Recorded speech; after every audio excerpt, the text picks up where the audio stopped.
Samantala, kaugnay sa paghahandang ginagawa ng Philippine military kaugnay ng nagawang bombing o posibleng terrorist attack, ay makakapanayam natin sa linya ng telepono si Colonel Carlito Galvez, Commander ng Philippine Army 104th Brigade sa Basilan. Magandang umaga po, Colonel.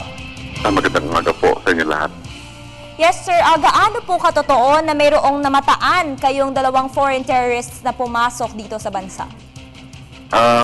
Yung Jemaah Islamic, meron talaga silang dito. And then itong sa pumasok dito sa Basilan, kami na-monitor na dalawang affiliated sa Jemaah Islamiyah, si Amin Bako at saka si Imram. Opo, sir. Ano po yung nationality nila?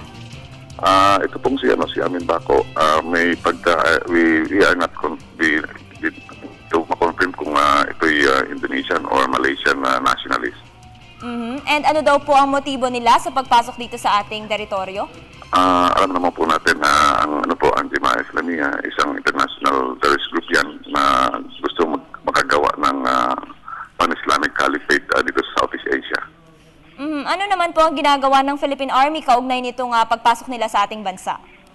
Lagi po natin minamotor yan, and then kung just in case na mamataan natin sa kanila, katulad ng nangyari sa ating pag-lusog po doon sa silang Tipo-Tipo, nakupo po natin ang kanilang mga kampo, and then continuous po ang ating paghahanap po sa kanila para at least ma-neutralize po natin itong mga JI-affiliated group.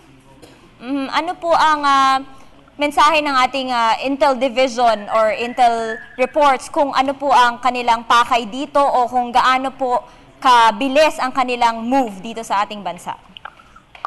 Sa ngayon talagang medyo ngayon nakukontain natin sila dahil kasi talagang agresibo ang ating kumpanya against terrorism, lalo na dito sa Basilan at sa Hulo, and also dito sa Lanao.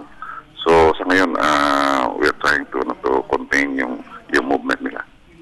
Well, kaugnay nitong bagong impormasyon po na ito, meron na po bang directive ang Pangulo sa Philippine Army?